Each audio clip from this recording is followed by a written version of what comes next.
Кечээ саат күндүзгү 2:30 чамасында Тоң районунун Төрткөл айыл аймагынын Тоң ашоосунда мал жандыктарын айдап бара жаткан 2 чабан кырсыкка учураган. Бул туурасында өзгөчө кырдаалдар министрлиги билдирди. Маалыматка караганда 1976-жылы туулган жана 1973 жылы туулган жарандарды кар көчкү басып калган. Бирок алар өз алдынча көчкүнүн алдынан чыгып жардам сураган. Жерине өзгөчө кырдаалдар министрлигинин 6 куткаруучусу, тез жардам кызматы жана айыл өкмөттөн 7 адам тартылып, жабыркагандарды Тоң райондук ооруканасына жеткиришкен. Учурда алардын абалы канааттандырарлык. Алар бутунан жана жан башынан жаракат алышкан.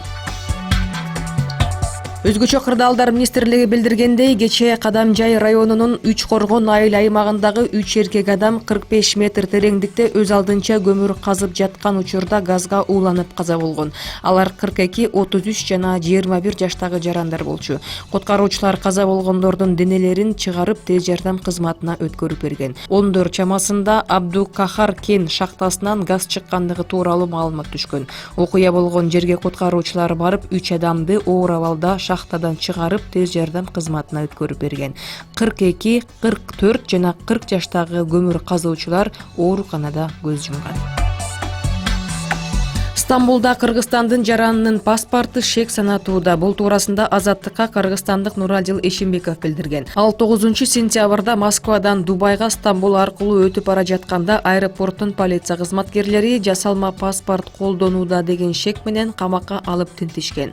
Бирок анын паспорту эч кандай жасалма эмес экендиги маалымдалган. Нурадил Эшимбековдун иши учурда Стамбул шаарынын Анадолу прокуратурасында жасалма паспорт беренеси боюнча экспертизага өткөндүгү белгилүү болду. Стамбулдагы башкы консулдук Нурадил Эшимбековдун соттук жарыяны боюнча Туркиянын ички иштер министрлигине нота жазгандыгы белгилүү болду. Кызылкыя Фергана Кызылкыя эл аралык автобустук каттам ачылып иш баштады. Бул туурасында Автотранспорт агенттиги билдирди. Каттамдагы алгачкы автобустарды Кызылкыя шаарынан мэриянын өкүлдөрү, шаардык кеңештин депутаттары узатып, Ферганада Өзбекстандын президентинин өкүлү, Фергана облусунун администрациясы жана район акимдери шаан шөкөт менен тосуп алган. Алгачкы жүргүнчүлөрдүн жол акысы акысыз болгон, калган күндөрү жол кире 65 сомду түзөт.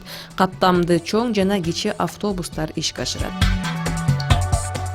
Кыргыз-казак чек арасында тыгындар жок. Бул туурасында мамлекеттик чек ара кызматы билдирди. Ак Тилек бекетинде 100дөн ашуун жүк ташуучу унаалар өткөн ишемби күнү туруп калган. Анын себеби казак тараптагы көзөмөл өткөрүү түйүндүн иши үзгүлтүккө учурагандыгы болгон. Натыйжада жүк ташуучу унааларды текшерүү жайлаган.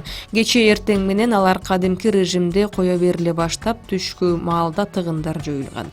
Жеңил унаалар жана жүргүнчүлөр чектөөсүз өткөрүлүп жатат.